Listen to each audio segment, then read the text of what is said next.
Hello friends, my name is Anthony sir and you are welcome to our YouTube channel English Grammar with Anthony sir। यहाँ पर आपको Maharashtra state board और CBSE board के related हर एक lesson का detail explanation, grammar का explanation और detail notes भी आपको मिल जाएगी। तो आप प्लीज़ हमारी चैनल सब्सक्राइब कीजिए, अपने दोस्तों के साथ शेयर कीजिए ताकि आप सब लोगों को हेल्पफुल हो सके।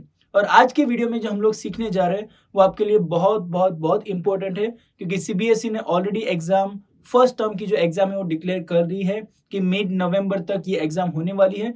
और ये जो एग्जाम होने वाली है वहां पर एमसीक्यूज क्वेश्चंस 90 मिनट्स में एमसीक्यू क्वेश्चंस पूछे जाने वाले हैं। तो हम लोग उसी के लिए रिलेटेड तैयारी कर रहे हैं। जो हर एक लेसन है उसमें से जितने भी हो सके मैक्सिमम एमसीक्यूज हम लोग निकालने का प्रयत्न कर रहे हैं और उसको डिटेल में समझने का प्रयत्न कर रहे हैं ताकि एग्जाम में आपको कोई भी सरप्राइज ना हो। तो आइए हमारे साथ आप बने रहिए और हर एक एमसीक्यू जो हम लोग एक्सप्लेन करते हैं, सीखते हैं, वो आप यहाँ पर देखेंगे।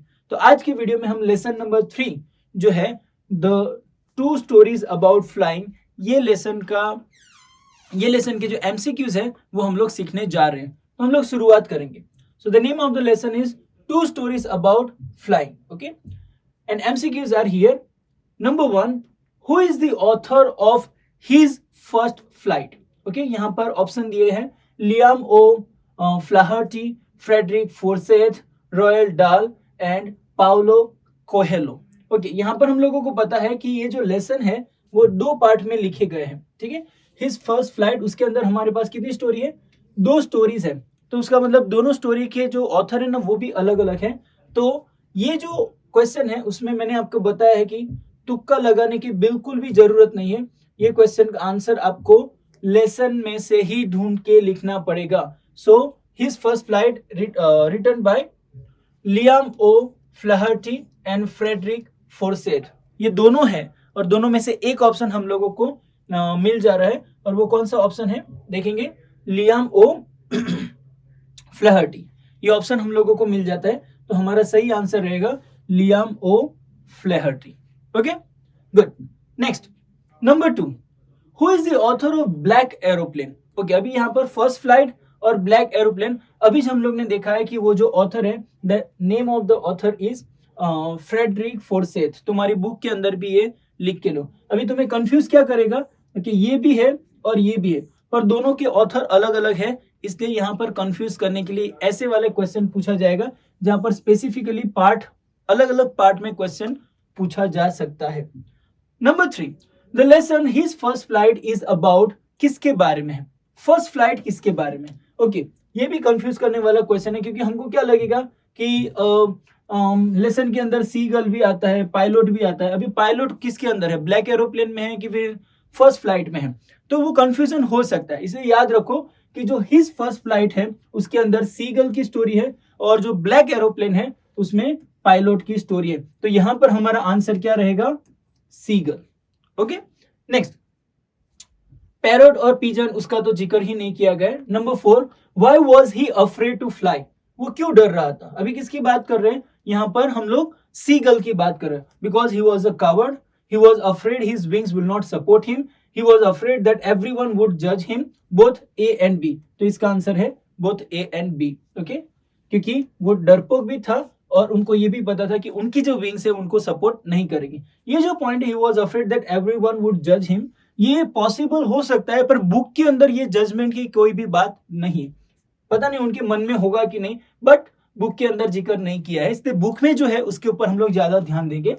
Number 5, what did his parents threaten him with if he didn't flew away? अभी कौन सी धमकी मिल रही थी उनको? Number 1, to never talk to him, नहीं, ऐसा तो कुछ बताया नहीं। to punish him, नहीं। to starve him, yes। to abandon him, नहीं। कोई भी मम्मी पापा अपने बच्चों को अबंडन नहीं करेगा। so the answer is to starve him, ऐसा उनको बताया गया था। और हम लोग पूरी स्टोरी के अंदर देखते भी है कि उनको भूखा रखा गया था 24 घंटे तक ताकि वो उड़ने का प्रयत्न करें। so to starve him, that is our correct answer. Number 6, what were his parents teaching his brothers and sisters? अभी उनके जो पेरेंट्स है वो उनके भाई बहनों को क्या सिखा रहे थे? So number 1, to perfect the art of flying, to skim the wave, to dive the fish। अभी यहाँ पर स्कीम का मतलब होता है पानी के सरफेस के ऊपर उड़ना। ओके, सो वो भी एक स्किल होती है जो उनको सिखाई जा रही थी। ये फ्लाइंग की स्किल सिखा रहे थे, स्कीमिंग सिखा रहे थे, डाइविंग भी सिखा रहे थे, तो हमारा आंसर रहेगा all of the above. Okay, सारे ऑप्शन सही है, तो all of the above is our correct answer. Number 7, the site of dash मैडन him, क्या देखकर वो पागल होने लगा? हिज ब्रदर्स फ्लाइंग, नहीं, उससे कुछ लेना देना नहीं था। His sibling enjoying without him, नहीं, वो भी नहीं। बट फूड फूड फूड, वो उनके लिए उनको पागल कर रहा था। यस, ये देखकर उनको शायद गुस्सा आता होगा, पर ये देखकर वो पागल हो रहा था, क्योंकि 24 घंटे से उन्होंने खाना नहीं खाया था। तो देखो यहाँ पर ऑल ऑफ द अबव वो कंफ्यूज करने वाला ऑप्शन है, तो ध्यान में रखो। Next, what urged him to make his first flight, अभी कौन सी ऐसी चीज है जो उनको अर्ज कर रही थी, उनको रिक्वेस्ट कर रही थी कि वो फर्स्ट फ्लाइट ले ले? वाज इट दी हंगर और साइट ऑफ फिश, करेज और बोथ ए एंड बी? तो हंगर भी था और साइट ऑफ फिश, ये दोनों ऑप्शन यहाँ पर करेक्ट है कि उनको भूख भी बहुत लगी थी, उससे गर्मी लग रही थी, बुखार जैसा लग रहा था, और वो जो फिश जो उन्होंने देखी, that made him to take his first flight. Okay, number 9, Why did his mother stop midway while giving him the fish? अभी उनकी जब मम्मी आई तो वहां पर बीच में क्यों रुक गई खाना देने? She was mad at him, क्योंकि वो उनके ऊपर गुस्सा थी? No, हम लोगों को यहाँ पर ऐसा नहीं दिख रहा है। To push him to fly out of hunger, okay? और हंगर की वजह से वो उड़ना चालू कर दे, इसकी वजह से। She didn't want to give him the fish, उसकी इच्छा थी कि उनको फिश ना मिले।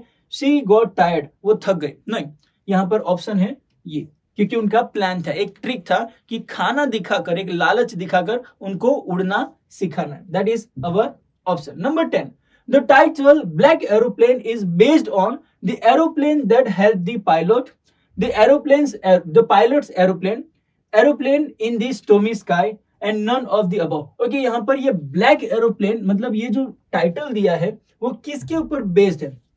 स्टोरी के अंदर हम लोगों को ये तीनों पॉइंट देखने को मिल जाते हैं, पर ये ब्लैक एरोप्लेन किसका था? जो पायलट था उसका एरोप्लेन नहीं था, उनका तो ओल्ड डकोटा था।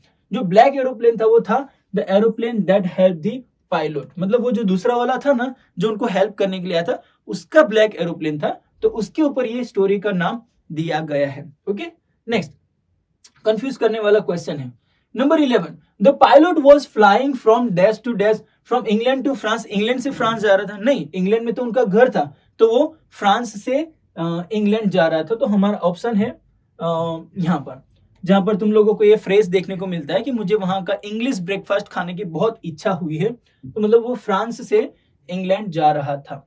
Next, what was the pilot looking forward to, pilot क्या देख रहा था? To reach his destination, to meet his family, his holidays, both 2 and 3 options are correct. Okay, तो टू रीच हिज डेस्टिनेशन उसका तो इतना tension नहीं था उनको, but to meet his family, उनकी फैमिली को मिलने की इच्छा बहुत थी, और उनकी हॉलीडेज जो अच्छी जाए उसकी भी इच्छा बहुत थी। तो आंसर क्या आता है? Both 2 and 3 is correct. Okay, next, number 13, which control station did he contact on his way? which control station कौन सा था जहां पर उन्होंने कांटेक्ट किया था? ओके, यहाँ पर एलिमिनेट कर देंगे, इंडिया तो हो ही नहीं सकता क्योंकि उसका कोई जिक्र नहीं है। ही डिडंट कांटेक्ट एनी, ये भी नहीं है। इंग्लैंड अभी तक वो पहुंचा नहीं था, पर पेरिस कंट्रोल टावर में उन्होंने कांटेक्ट किया था, वो हमें बुक में पता चलता है। Number 14, they look like black mountains standing in front of me across the sky. What look like black mountain? Okay, black mountain जैसा क्या दिख रहा था? तो यहाँ पर सही में क्या ब्लैक माउंटेन्स थे? नहीं, वहां पर ब्लैक माउंटेन्स नहीं थे, टॉल बिल्डिंग्स नहीं थे, ब्लैक प्लाटू नहीं था, but it was storm clouds. Okay, clouds इतने घने हो गए थे कि वो ब्लैक माउंटेन्स जैसे दिख रहे थे। Number 15, what risk did the pilot take? Okay, risk कौन सा लिया था? उनके पास बहुत सारे ऑप्शन थे, पर रिस्क कौन सा लिया था? Flying back to Paris? नहीं, उन्होंने डिसाइड किया था पर वो गया नहीं था। Missing the breakfast he desired? नहीं, वो भी ऐसा कुछ किया ही नहीं था। ही टुक नो रिस्क? उन्होंने रिस्क ही नहीं लिया। नहीं, flying his old Dakota straight into the storm, ये वाला बहुत बड़ा रिस्क है जो उन्होंने लिया, उसी की वजह से सारी मुसीबत लेसन में देखने को मिलती है। तो D option is correct answer. What instrument had stopped working during this storm? Storm के दौरान कौन से इंस्ट्रूमेंट बंद हो गए थे? तो कंपास बंद हो गया था, रेडियो बंद हो गया था, both of them, that is our answer. Okay, मतलब कंपास और रेडियो दोनों भी बंद हो गया था, तो C option is our correct answer. Number 17, What was the pilot not sorry about? Pilot को किसके बारे में ज्यादा चिंता नहीं हो रही थी? तो हमें याद है कि वो जब प्लेन में से बाहर निकला तो उसको प्लेन की चिंता नहीं हो रही थी। क्या लिखा है? मिसिंग हिज हॉलीडे, उसकी चिंता नहीं थी, no. Driving the plane into the storm, उसकी चिंता नहीं थी, no. Risking the lives of fellow passenger, उसकी ये नहीं थी, नो नो। हम लोगों को सिर्फ एक ही ऑप्शन पता है कि driving the plane into the storm, मतलब प्लेन का क्या हो हमको कोई टेंशन नहीं, उनकी चिंता नहीं थी, इसलिए उन्होंने रिस्क लेकर प्लेन उड़ाया था। किसमें? स्टॉर्म में। Number 18, what did the seagull pretend was happening to him so that he could take his first flight? Okay, what did the seagull pretend? वो क्या pretend कर रहा था कि was happening to him, कि उनको हो रहा है। ठीक है, याद है वो लेसन के अंदर वो वहां पर वो एच पे आकर खड़ा होकर फिर एक आंख बंद करके एक पैर ऊपर लेकर गिरने का प्रयत्न कर रहा था, that one. So he was unconscious, unconscious होने की एक्टिंग कर रहा था। He was falling down the Cliff, Cliff में से गिरने का एक्टिंग कर रहा था कि ही वॉज फॉलिंग अस्लीप, सोने का एक्टिंग कर रहा था। और ही लॉस्ट हिज बैलेंस, उसकी एक्टिंग कर रहा था। अभी यहाँ पर देखो कंफ्यूज करने वाले क्वेश्चन है, ऑप्शन बी कंफ्यूज करने वाला है क्योंकि उसमें मीनिंग निकाला गया है, but actually the answer is he was falling down the Cliff, वो नहीं है, he was unconscious. Okay, unconscious बनने की वो एक्टिंग कर रहा था। नेक्स्ट, भूख के मारे वो अनकॉन्शियस बनने की एक्टिंग कर रहा था। What food did the seagull's mother get for it? और सी गर्ल ने कौन सा फूड लेकर आए थे?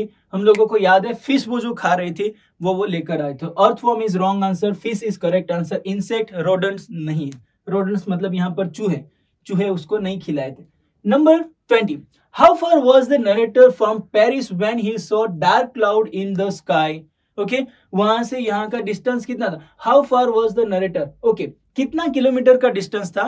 150 किलोमीटर। ओके, क्वेश्चन को अच्छी तरह से समझो तो तुम्हें आंसर पता चलेगा क्योंकि बुक के अंदर 150 किलोमीटर लिखा गया है। How far was the narrator from Paris, मतलब वो उड़ने के बाद कितना आगे चला गया था और पेरिस कितना पीछे रह गया था, तो डिस्टेंस है 150 किलोमीटर जो बुक के अंदर लेसन में ही दिया गया है। यहाँ पर कोई भी तुक्का नहीं लगाएगा, फैक्ट के ऊपर, फैक्ट के बेस पे ये क्वेश्चन दिया गया है।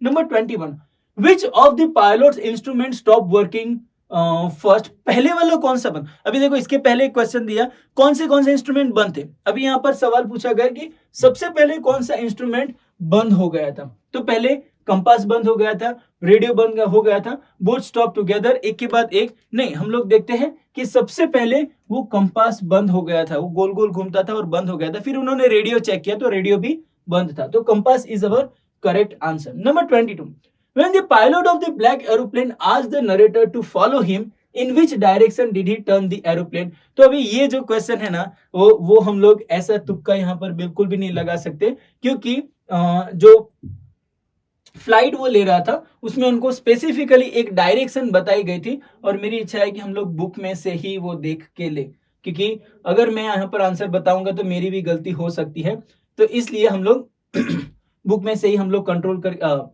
चेक करके ले लेंगे। तो उन्होंने पेरिस कंट्रोल में फोन किया था, Dakota DS088, can you hear me, I am on my way to England. तो उन्होंने जवाब दिया और फिर उन्होंने आंसर ये दिया, देखो, turn 12 degrees west now. Okay, तो यहाँ पर ईस्ट वेस्ट कुछ भी ईस्ट नॉर्थ साउथ नहीं है, but west is the correct answer. और ये बुक के अंदर अंडरलाइन करके रखो, तो हमारा आंसर है वेस्ट। तो यहाँ पर क्लियरली आंसर मेंशन है, तो हम लोग वैसे ही जाएंगे।